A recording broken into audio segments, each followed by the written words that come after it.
What happens when Toyota gives a half-ton truck to an independent Texas cattle rancher, and he uses it like a 3/4-ton truck for 100,000 grueling miles?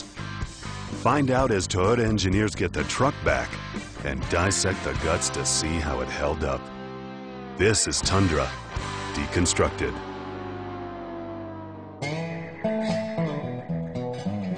The phone rang about 4 o'clock in the afternoon, and I heard this voice. I knew it was not a West Texas voice, but I thought, well, my mother taught me to be polite, and so I'll listen to what the man has to say.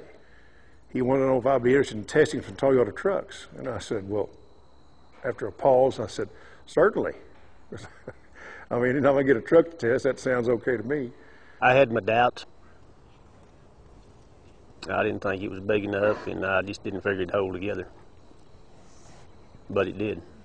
Found out right quick it would pull much better than another half-ton. Mostly you would pull cows, cattle, calves, whatever.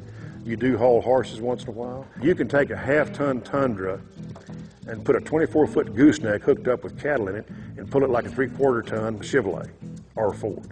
The 24-foot gooseneck is a big gooseneck. Well, I don't know what the total weight of the trailer is, but those drone cows, if they weigh 1,200, we have 12 in there, do the math. I mean, that's pretty close to, I don't know what, it's lots of weight. Our towing capacity is 10,800 pounds. Although I can't really say we approve of the use, I'm sure that he probably exceeded those capacities at some point in time. Yeah, I overloaded it, but it was a test truck, right?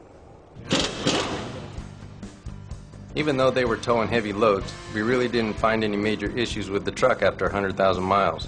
The transmission, the ring gear, the frame, and suspension, everything held up really good. So this is one of the front shocks and coil spring assemblies for the truck. Basically everything looks to have held up very well.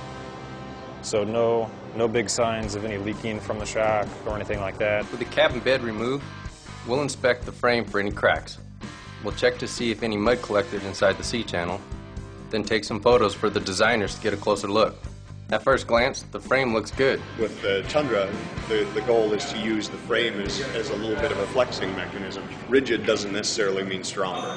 You know, the strength is one thing, rigidity is another. I was really expecting to break a spring, yes, a rear spring, the leaf springs. I was expecting them to break, but they didn't, so I guess they're tougher than I thought they were. The cake cube feed trailer or the liquid feed trailers were probably harder on the truck than these big trailers because it is a movable load on there. It's sloshing, and then it's a little short trailer, and it will test your receiver hitch. Did you ever teach your dad about driving a half-ton rather than a 3/4-ton? No, because I couldn't get him to shut up about it. I mean, comparing to these other pickups, he was really impressed with it. You know, the thing, like, we keep harping on the same deal, but the 100,000 miles and the suspension and the stern is just unbelievable to me because there's no other pickup we've ever had, anytime, any place, anywhere, that you did not have a steering problem or suspension problem within 100,000 miles used in the environment that we use these trucks in.